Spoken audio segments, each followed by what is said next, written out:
agradecer primero la invitación para poder participar en esta excelente colección de biografías de personas que han dado mucho a la humanidad, específicamente mujeres, y pues a mí me han solicitado hablar sobre una persona bastante interesante, ya falleció.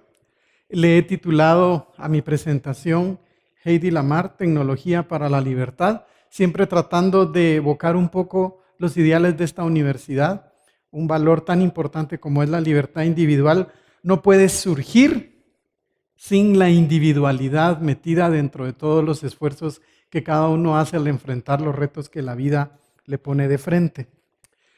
El personaje que hoy vamos a ver su biografía, las cosas que le sucedieron, lo que dirían los griegos, lo que el destino le deparó y cómo ella lo fue afrontando, inicia en 1914.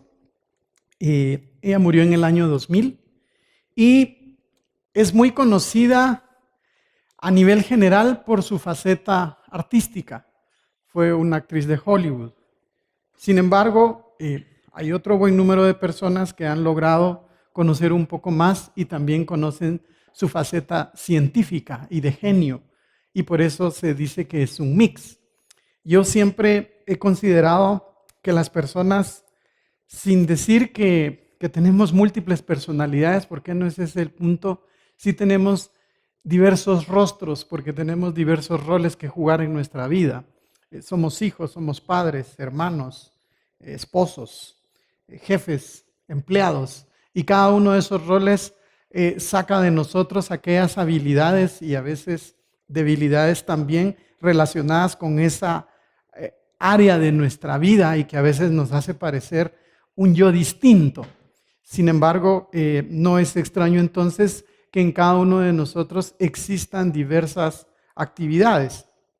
Claro, siempre habrá una dominante, pero eso no quiere decir que estemos limitados a sola una dimensión en nuestra vida como personas y sobre todo al relacionarnos con los demás. Esta chica, nacida a principios del siglo pasado, le toca vivir, digamos, una Europa con un montón de sucesos interesantes que me imagino tal vez en otras presentaciones las han tocado, pero la Primera Guerra Mundial o llamada Gran Guerra anda por ahí dando sus vueltas y es en esta época donde ella nace. Ella es hija de judíos con el adjetivo que le llaman secularizados, es decir, no tan ortodoxos y con un estilo de vida bastante occidental. Su padre es banquero, su madre es pianista. Desde muy pequeña se documenta que Heidi, que en realidad pues no es ese su nombre original es Hedwig Eva Maria Kiesler, no sé si será así la forma correcta de pronunciarlo, pero más adelante veremos cómo adopta el nombre con el que finalmente se le conoce. Desde muy pequeña demostró su habilidad para las ciencias, digamos una mujer, o en este caso una niña muy curiosa, muy interesada de ver cómo funcionan las cosas. Recuérdese que el tema de los números y los cálculos no siempre se nos da de forma natural, requiere un esfuerzo y hay personas pues, que a veces traen esas habilidades innatas y pues ella era una de estas personas. Podría decirse que su línea debió haber seguido por el ámbito científico, sin embargo sabemos que en la edad de la adolescencia y la juventud hay muchas cosas que nos pueden llamar la atención. Y no necesariamente vamos a hacer aquello para lo que en teoría somos mejores, sino para aquello que nos llama la atención. Y pues, como podrán ver, un rostro muy llamativo. En el ámbito del cine, alguien se percata de su figura y su atractivo y es invitada a formar parte de la industria cinematográfica. Inicia algunos roles de adolescente. Sin embargo, vendrá a darse un evento importantísimo en la vida de nuestra protagonista. En 1933 participa en una película llamada Éxtasis. La película en sí no tiene un guión y una historia bastante complicada. Sin embargo, se dan dos hechos que quedarán registrados en la historia del cine como fundamentales y generarán en ella una exagerada atención a nivel mundial. Es la primera película de alcance mundial donde sale una mujer completamente desnuda. Eso nos da una idea ya de una persona, digamos, extrovertida, podríamos decir segura de sí misma, pero tampoco podríamos negar que habrán otro tipo de críticas, pero fue la primera vez que una mujer sale completamente desnuda, no solo en una escena, en dos. Y esto pues genera gran expectativa. Hay otro asunto todavía más desarrollado de esta película. Es la primera película en que se da una escena de un orgasmo actuado. Para la época ha de haber sido un gran escándalo. Es decir, realmente las consecuencias han de haber sido de todo tipo. Sin embargo, pues dicen, ¿verdad?, que la fama hay que aprovecharla. Y de alguna manera generó muchas llamadas de atención de todos lados, incluyendo a este señor. Este señor es de nombre Frederick, es un millonario, armamentista, enfocado en el tema de la guerra, podríamos decir fanático en esa época de los temas nazis y fascistas. Y empiezan como aquellas cuestiones de la época, podríamos decir, pero que aún hoy por hoy se viven. Queda prendado de la chica. Y casi una obsesión, él quiere casarse con ella, habla con los padres y llegaron a un acuerdo. Es decir, el matrimonio de ella con Frederick fue un acuerdo comercial.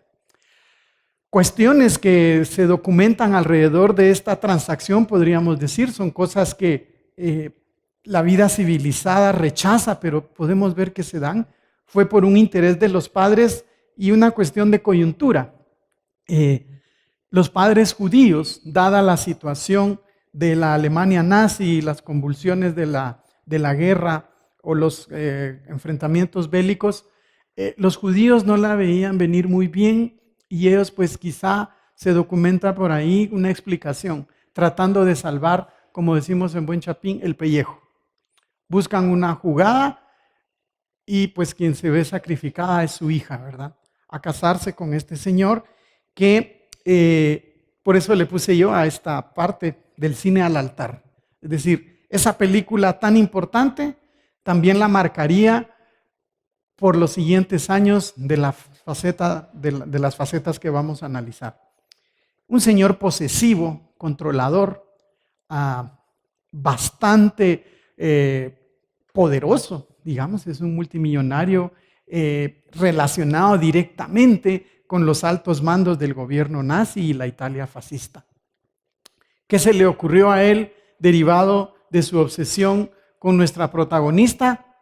Mandar a confiscar todas las películas, todas las cintas en ese tiempo, ¿verdad? Porque el CD no existía, donde salía su esposa desnuda, de una manera obsesiva. Y claro, con el poder que tenía, pues probablemente logró llegar a muchos lados y también con un efecto un poco dramático para Hedy.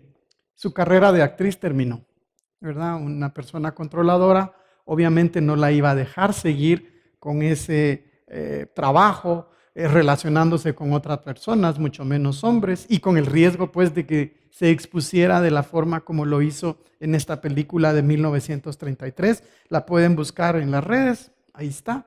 Hoy pues tenemos acceso a mucho material. Hedy empezará a vivir un infierno. Un hombre que, según sus propias palabras en diversas entrevistas, no le permite bañarse si no está él presente. Es decir, es tanta la obsesión de este hombre que llega a ser una especie de cárcel.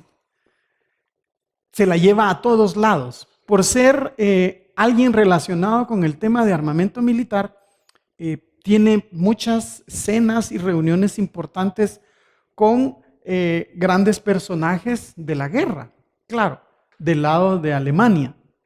Y pues va a cenas, reuniones, cuestiones de trabajo, pero digamos que podría uno concluir que él la lleva para estar controlándola, es decir, no le permite a ella tener una vida tranquila. Ella empieza a darse cuenta que no va a llegar muy lejos y planea una escapada. Se documenta que inicia una relación lésbica con una empleada doméstica de la casa, a quien ahí no se logra determinar si la relación lésbica es únicamente instrumental o hay algún tipo de sentimiento. Pero lo que sí detecta ella es que es una persona que se parece a ella. Prepara, digamos, una estrategia. Ahí podemos ver ya una capacidad de cálculo, que es lo que le va a ayudar para muchas cosas que veremos más adelante. Una escapada, y se disfraza ella de la trabajadora y logra escapar. Se escapa de su esposo. Su esposo inicia una persecución con guardias de seguridad, detectives, espías. Sin embargo, logra llegar a Londres. En 1937, el matrimonio con este magnate llega a su fin. 4 años de tortura por fin dejados atrás. Es importante ver acá, digamos, tratando de hacer algunas observaciones de las etapas, cómo la situación de la libertad individual se ve tremendamente afectada cuando una persona es considerada como objeto y propiedad de otra. Digamos, el caso de una relación matrimonial es solo uno de los tantos ejemplos en los cuales una persona deja de tener esa libertad porque para otros es considerado una cosa. Digamos, él la veía como de su propiedad, claro, la compró y pues digamos en su forma de pensar para él eso era así, cosa que hoy por hoy nosotros consideramos que no es correcto y sin embargo sigue sucediendo. También sería interesante el análisis desde la situación de la mujer en esa época. Estamos hablando 1933 para adelante. Pero la vida sigue su curso y siempre van a ser diferentes circunstancias las que nos van a llevar para uno u otro lado. En su huida, ella decide tomar un tren a Londres y no sabe lo que le espera en ese tren. Antes de tomar cualquier medio de transporte, nosotros no sabemos con lo que nos vamos a topar. Una tragedia o una oportunidad. Pues en el caso de ella fue una gran oportunidad. Conoce a este señor. Este señor es de nombre Luis, es el magnate de la famosísima Metro Goldwyn Mayer. Me imagino, pues, muy bonita ella. No sé si ella le habló a él o él a ella, pero se conocen e inician una charla. Lo curioso es lo siguiente, lo que relatan los documentos oficiales de su biografía es que cuando ella baja del tren, ya tiene un contrato por 7 años para actuar en Hollywood. Es decir, logra trabajo. Y también tiene una nueva vida, gracias a esta señora. Ella es Bárbara Lamar, con doble R al final. Hedy se da cuenta que una cosa es haber dejado a su esposo, pero otra cosa es seguir cargando con el nombre de su esposo. En el transcurso del viaje, Louise Mayer le cuenta, esta actriz que murió en 1929 fue su amante. Y en 1929, digamos, los avances en salud tampoco eran tan avanzados como hoy. Y pues las famosas epidemias que se daban en distintos lugares del mundo, pues podían acabar con miles de personas. Bárbara Lamar muere en 1929. Aquí vemos otra escena donde Hedy arma una estrategia. Es decir, su capacidad de resolver las situaciones que la vida le pone enfrente vuelve a salir a la luz. Se da cuenta, como les decía, que no solo es dejar al esposo, tiene que tener otro nombre. Pero es como que yo les dijera, pues cámbiense de nombre, ¿qué apellido eligen? Pues ella hizo ese trabajo en el transcurso del viaje y salió de ese tren con trabajo y con una nueva identidad para trabajar en Hollywood a partir de 1937. Parte del contrato era generar una serie de películas adaptadas a los guiones y situaciones de la época e inicia entonces una serie de producciones cinematográficas. Las carteleras empiezan a ser un lugar donde se puede conocer de nuestra protagonista. Su belleza física eclipsará Hollywood y es conocida en la historia como la mujer más bella del mundo de los años 40. Cualquiera pensaría que es algo positivo, interesante, un gran piropo. Sin embargo, ella siempre dirá que fue un lastre para su vida. ¿Por qué? Porque a pesar de ser considerada la mujer más bella del mundo, lamentablemente solo eso era considerada. Les mencionaba hace poco, al iniciar mi presentación, que yo tengo la idea que nosotros manejamos diversas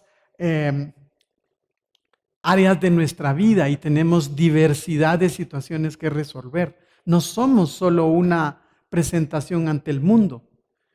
Sin embargo, para el mundo, Hedy Lamarr solo era una chica hermosa y nada más.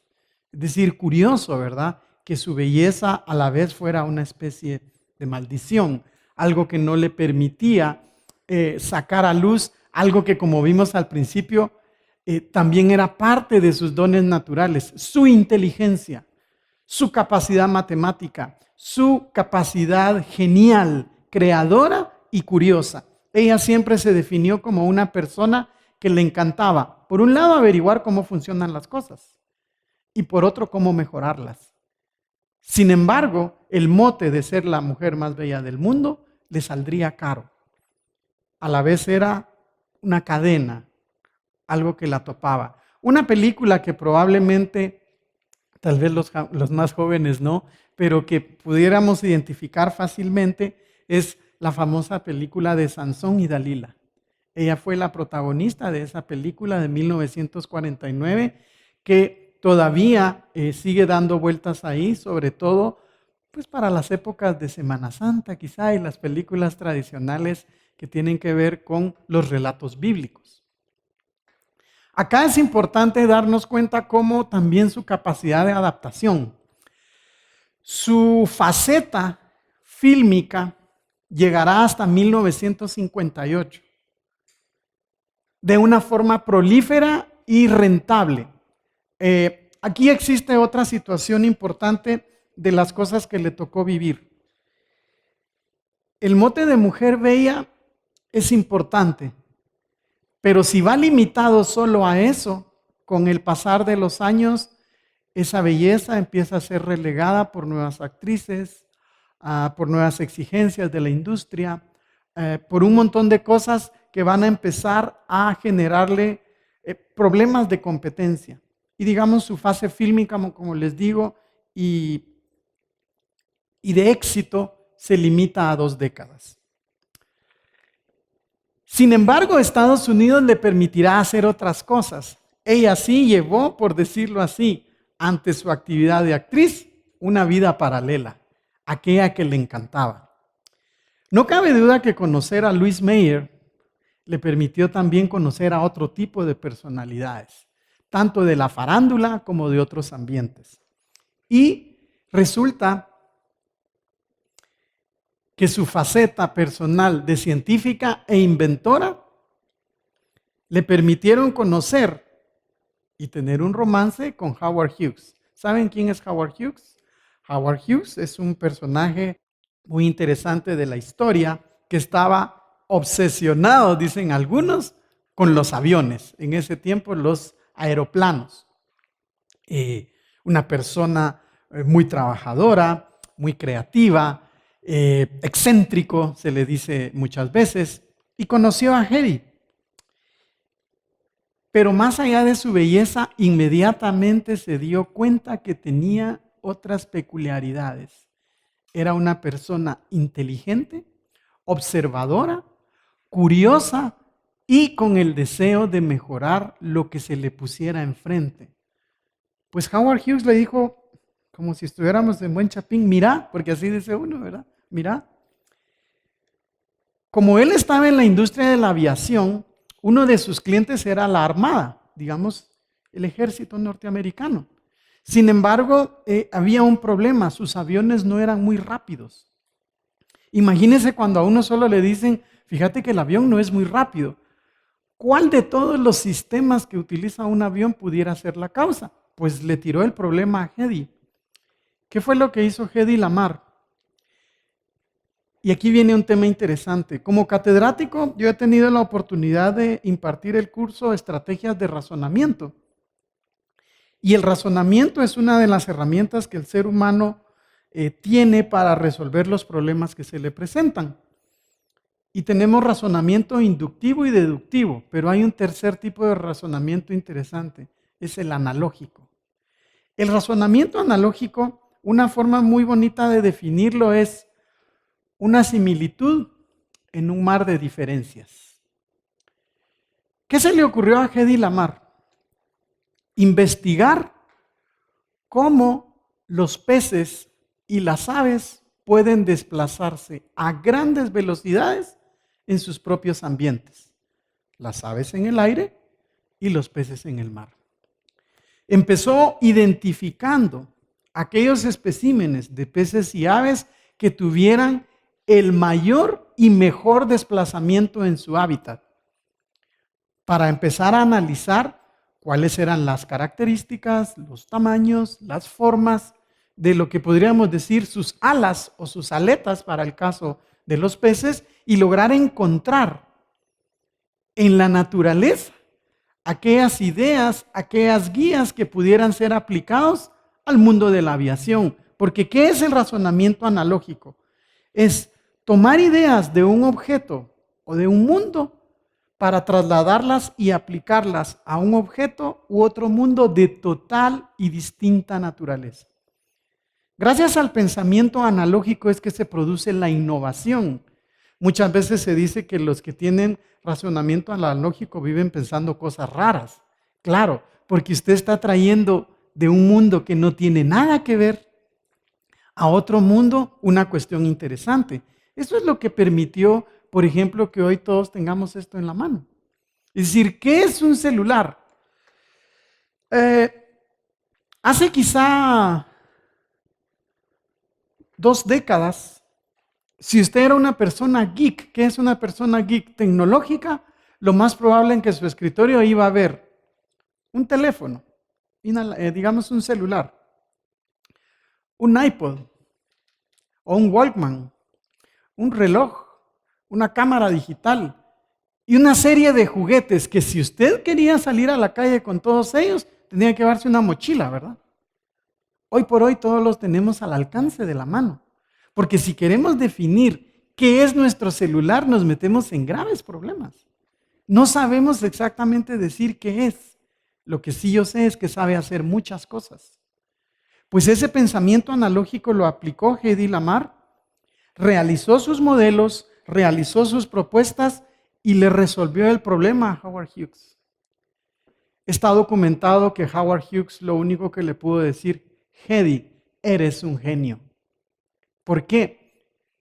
No sé si ustedes han leído la biografía de Howard Hughes, pero Howard Hughes tenía a su servicio un séquito de 60 científicos para resolverles todas y cada una de sus ocurrencias. Howard Hughes no era un científico. Howard Hughes era un innovador. Pero a mí se me puede ocurrir una gran idea. ¿Cuál es el problema? ¿Cómo la llevo a cabo? Pues Howard Hughes tenía matemáticos, biólogos, químicos, ingenieros, arquitectos. Y ninguno de ellos había logrado corregirle a Howard Hughes el problema de sus aviones. Y Hedy Lamarr, una mujer, actriz, hermosa, con todas esas características que más bien hubieran sido una desventaja para lo que Howard Hughes hubiese querido, tuvo podríamos decir, la suerte de decirle, ¿te animás a resolverlo? Y el resultado fue que sí. Pues ella también, dentro de su historial de aportaciones al mundo que hoy vivimos, está desde el campo de la aviación. También la vida sigue dando vueltas para nuestra protagonista y conoce a este señor. Antiel es su apellido, pianista y compositor. Qué curioso. Una cosa es tocar piano, pero otra es componer, y el que compone inventa. Y vamos viendo cómo diversos personajes con los que ella se topa tienen esas características, creadores. Claro, del mundo, podríamos decir, del espectáculo, artistas. Mantenían ellos largas conversaciones acerca de su trabajo creativo. Estamos hablando más o menos de 1942, 43, y hay graves problemas derivados de la guerra. Y este señor pianista siempre menciona que en las conversaciones Hedy decía, no puede ser que nosotros estemos acá ganando tanto dinero y el mundo esté en peligro por una guerra en la cual nosotros no hagamos nada. Algo debemos poder hacer.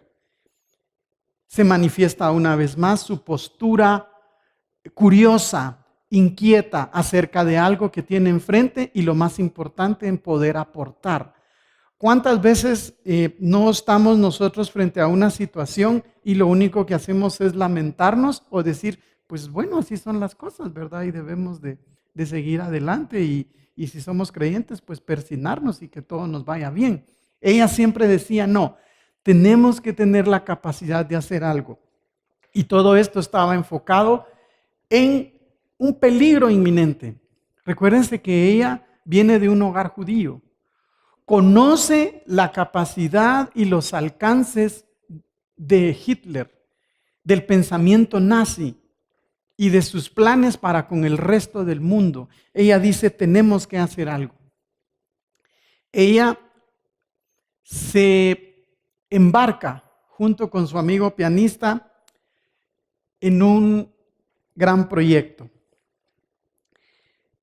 Desde la Primera Guerra Mundial ya existían los submarinos, capaces de lanzar torpedos a naves enemigas, causando una destrucción total. ¿Cuál es la gracia de los submarinos conforme va avanzando la tecnología?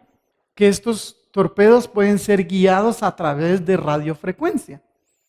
Es decir, no es lo mismo apuntar, disparar un torpedo, a ver si tengo pulso, a dirigirlo vía radiofrecuencia a un objeto previamente seleccionado. Es como si ustedes tuvieran una escopeta láser. Es decir, solo ponen el punto donde quieren que pegue el disparo y solo se trata de disparar.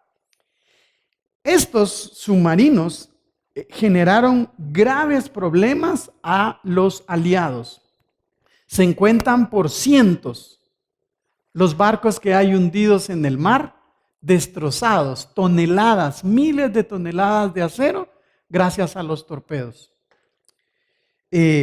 Preocupada ella por el tema de la guerra, se enteran de que hay una cosa que podría salvar esta situación. ¿Qué pasa si también los estadounidenses pudieran hacer un sistema de torpedos que pudiera ayudarlos a ganar la guerra? ¿Cuál es el problema? Que las radiofrecuencias pueden ser interceptadas. Para esa época, la intercepción de radiofrecuencias ya era fácil y el problema era de que aunque yo tuviera una mira láser, como les decía hace un poco, para poder proyectar un misil a un objeto previamente destinado, en el camino me podían cortar la señal y simple y sencillamente el objetivo no era alcanzado. Hedy Lamarr propone una idea curiosa y siempre acompañada de la analogía. Las frecuencias de radio son únicas. Por eso es que no sé si a ustedes les ha pasado que si van al interior y van escuchando su radio preferida, pues de repente se mete una radio evangélica ahí de Momostenango, ¿verdad? Y se acabó la canción que estábamos oyendo. O no sé, empieza a haber un cambio. ¿Por qué? Porque la frecuencia en el interior es utilizada por otras radios. Entonces, si ustedes utilizan una frecuencia única y predestinada, puede ser interceptada y cortada. Hedy Lamarr y su amigo pianista idean una cuestión. ¿Y qué tal si inventamos un sistema que permita que los mensajes puedan saltar de frecuencia en frecuencia? Y lo que se le ocurre a Hedy Lamarr y a su amigo es, utilicemos una frecuencia como que si fuera un piano. Si ustedes ven el piano de su amigo, cada una de las teclas de este piano tiene un objetivo distinto. Pues a Hedy Lamarr y a su amigo el pianista de apellido Antheil se les concedió el invento del salto de frecuencia, donde ustedes pueden enviar un mensaje de tal forma que este mensaje puede ir saltando de frecuencia en frecuencia. Es decir, no va a usar una frecuencia única. ¿Esto qué va a permitir? Que el mensaje no sea interceptado. Para yo poder descifrar un mensaje, primero lo tengo que captar. El problema es, ¿qué tal si no lo logro captar? Ya para esa época existían muchos avances en lo que se llama criptología, que es poder encriptar mensajes. Sin embargo, con el invento de Hedy Lamarr y su amigo Antheil ya no era necesario. Pasó algo curioso. Lograron patentar su invento, pero aquí nuevamente sale a la luz una discriminación. La Armada de los Estados Unidos no puso en práctica el invento de Hedy Lamarr y Antheil. ¿Por qué? Porque consideraron que una idea proveniente de unos artistas no debería de tener un fundamento científico suficiente. Sobre todo cuando leyeron la analogía del piano. Está documentado que algunos de los grandes coroneles y generales de la Armada pensaron que el artefacto debería llevar un piano adentro y no lo pusieron en práctica.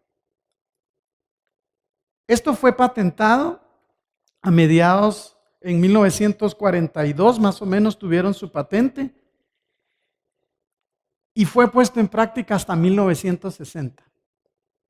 Digamos, perdiendo una gran oportunidad que pudo haber aportado a la guerra. Sin embargo, a pesar de este evento, digamos, como triste en la historia de Hedy Lamarr, la cosa no termina ahí. Recuérdense que no muchas veces los aportes que se hacen son reconocidos en la época que se hacen. Muchas veces deben pasar muchos años, muchas décadas y otros eventos para que las personas los reconozcan. Hedy Lamarr logra su nacionalidad en 1953, es decir, logra obtener la ciudadanía norteamericana, sobre todo por sus aportes. Y es que hay algo curioso. Recuérdense que Hedy Lamarr estuvo casada con uno de los mayores armamentistas y proveedores de los nazis. Y este señor la llevaba a las cenas y a las reuniones. ¿Y qué creen que hacía ella? Pues tomar nota, ¿verdad? Lograba entender de qué estaban hablando los grandes directores de la Armada nazi. Pues una de las colaboraciones que hizo Hedy Lamarr, que sí se utilizaron de manera inmediata, fue pura espía, ¿verdad? Todo el conocimiento y detalles que ella recordó y recabó durante su época que estuvo casada y iba a las reuniones con grandes generales alemanes.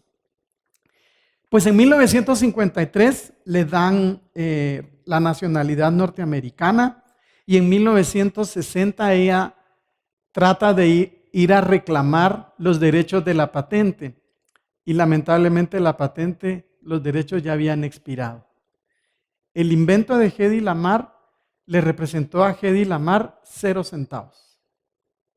Ella no pudo cobrar ninguna regalía de lo siguiente. Resulta que lo que ella inventó era una cosa desde la que andaban detrás los científicos desde 1906. En 1906, Nikola Tesla planteaba la posibilidad de utilizar frecuencias aleatorias, frecuencias al azar, para poder aprovechar el aire de una forma gratuita. Pero Nikola Tesla solo lo propuso. Otro alemán en 1915 escribió un libro que es el precursor de las comunicaciones inalámbricas a nivel teórico. Se dice que los alemanes, de forma empírica, tratando de evadir el espionaje que hacían los ingleses a las comunicaciones durante la Primera Guerra Mundial, ya utilizaban el salto de frecuencia, pero de una manera empírica, es decir, tratando de moverse de frecuencia.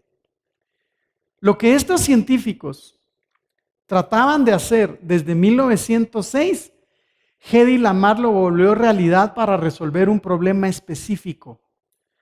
La innovación tiene una peculiaridad. Muchos profesores somos teóricos, porque nosotros enseñamos una teoría que puede ser aplicada a miles de cosas.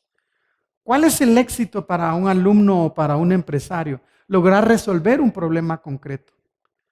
Cuando Hedy Lamarr aplicó lo que ya se venía platicando desde varias décadas, como el salto de frecuencia para resolver un problema específico, que es la comunicación entre dispositivos armamentistas, ella resolvió un problema concreto y por eso fue que le dieron patente. Ahora, ¿qué aplicación tiene lo que hizo Hedy Lamarr para el futuro? ¿Y por qué yo, cuando inicié mi conferencia, la nombré así? Tecnología para la libertad. Si ustedes hoy quieren una frecuencia específica, tienen que esperar a que haya una oferta pública de esa frecuencia y tienen que pagarla. Y el Estado se las tiene que conceder, no vendida, sino en usufructo. Las frecuencias específicas tienen precio. Lo que Hedy Lamarr inventó junto con Antheil fue la utilización de las ondas de aire, lo cual no tiene costo y se necesita tecnología también de bajo costo.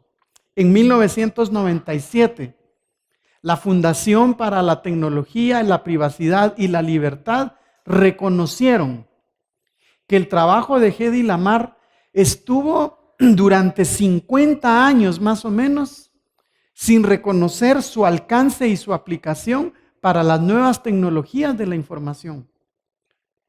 Una tecnología que está al alcance de los menos poseídos. No sé si en algún momento, quizá no los más jóvenes, recuerdan las personas que andaban con unos radios con una gran antenota y que ese era el celular más o menos de los 80s. Eso era una frecuencia fija. Hoy por hoy las frecuencias que utilizan nuestros dispositivos móviles utilizan el aire. Y el invento de Hedy Lamarr, que en su momento se utilizó para proteger la democracia. ¿Por qué para proteger la democracia? Porque iba en contra de los peligros de la Alemania nazi, cuyo intento global era dominar el mundo. Un gran peligro para la democracia. ¿Qué se reconoció en el premio que le dieron a Hedy Lamarr y a su amigo? Como un invento enfocado en prevenir el avance militar nazi para proteger la democracia, hoy es en lo que se están fundamentando las democracias del siglo XXI. ¿Por qué? Porque hoy tenemos un fenómeno al que le denominamos democracia participativa. Podría apostar que todos y cada uno de ustedes, a menos que no usen celular, cuando pueden opinan sobre los problemas que suceden en el país. En cada uno de los foros donde ustedes ven un tema en el cual ustedes desean dar su opinión, la dan. Gracias a la baratez, gracias a la accesibilidad de las comunicaciones inalámbricas, es que hoy todos podemos aportar a la democracia. Claro, eso también a veces genera un problema, ¿verdad? Porque no sé si a ustedes les pasa que quieren dar una opinión y resulta que ahí hay 3,000 mensajes, ¿verdad? Y resulta que pues yo digo, ¿será que si pongo el mío lo van a leer? Hedy Lamarr fue reconocida no solo por su aporte a la cosa que les he dicho, sino por algo curioso. Cuando Hedy Lamarr y su amigo inventaron esto, no habían computadoras con microprocesadores. Los cálculos matemáticos que fueron necesarios para realizar este invento, se ha reconocido que era casi imposible de realizar. Hedy Lamarr, con su ingenio y su capacidad matemática, resolvió problemas que no fueron apoyados con lo que hoy, digamos, los jóvenes y todos tenemos a la mano, una computadora. Hoy por hoy se dice que en un celular probablemente hay más tecnología de la que se utilizó para lanzar al primer hombre a la luna. Pero imagínense en 1942, 1943. De repente y casi que a pura mano, ¿verdad? Y por eso es que a ella se le da no solo un reconocimiento por su idea innovadora, sino porque lo que en realidad ella hizo fue grandioso. Esta universidad, dentro de sus cursos que van relacionados con su ideología liberal, tiene el famoso curso de Hayek, y Hayek habla del progreso. El progreso muchos lo ven como algo inevitable y que hacia allá vamos. Hayek hace un gran esfuerzo por hacer una aclaración. El progreso, dice él, es la adaptación del intelecto a los retos y dificultades que nos pone la vida enfrente. Las cosas las resuelven personas particulares de carne y hueso, que tienen ante sí un problema específico y ante su eficiencia para resolver un problema, los demás los imitamos.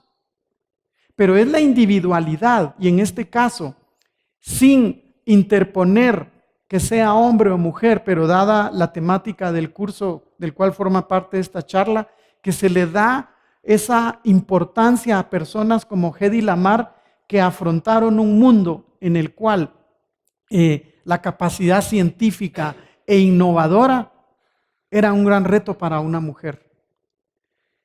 En la medida en que se reconozca que todos, independientemente de ser hombres o mujeres, tenemos la capacidad de resolver problemas, es que se dan sucesos como este. Y si ustedes se dan cuenta, también tuvo que haber una serie de cosas afortunadas para que Hedy Lamarr pudiera proponer sus soluciones. Digamos, fue muy alentador que Howard Hughes no la viera solo como una novia más. Si han leído pues la historia de Howard Hughes, lo que más tuvo fueron novias. Sin embargo, también vio en Hedy Lamarr una capacidad impresionante, una genialidad. Hoy por hoy, cuando se suben a un avión, tienen que estar seguros que algo de lo que hizo Hedy Lamarr está ahí. Hoy por hoy, cada vez que utilicen su celular, tienen que estar seguros de que algo de lo que hizo Hedy Lamarr está ahí. En final, debemos reconocer también que nuestras facetas no todas son gloriosas. Como les comenté, la carrera artística de Hedy Lamarr terminó en 1958.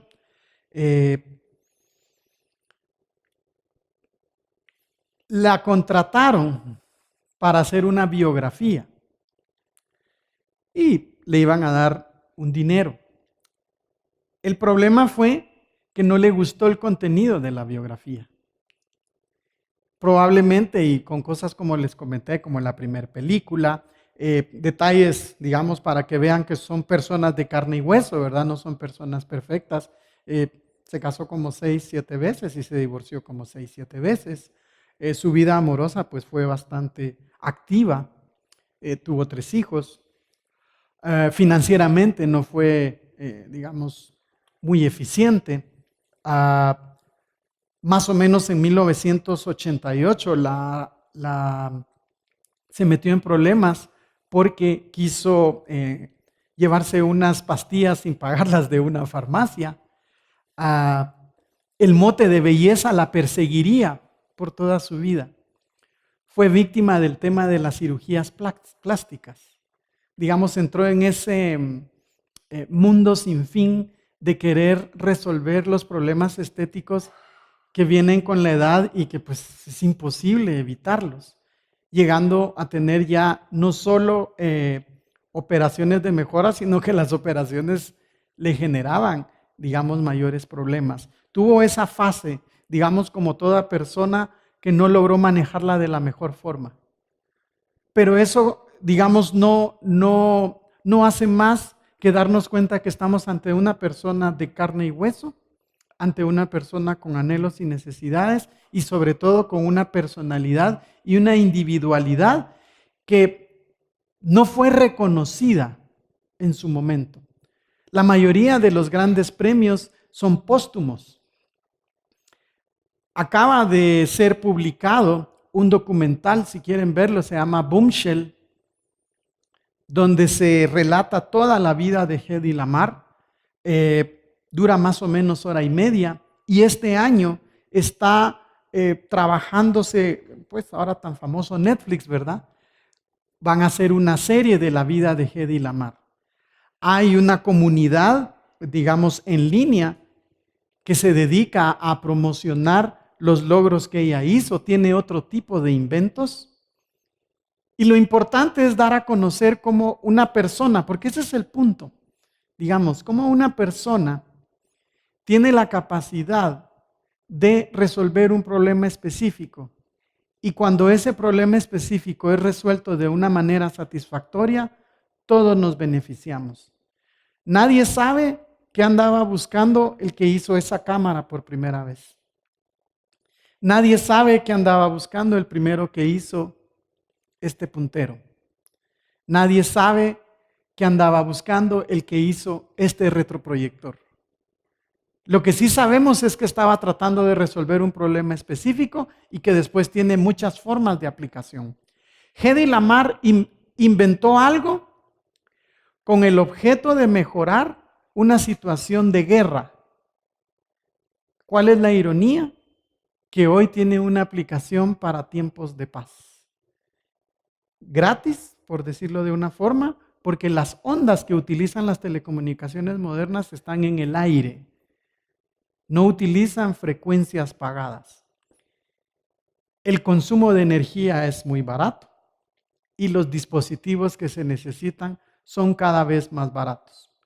Espero haber contribuido al objetivo de esta saga de cursos y no me queda más que agradecerles.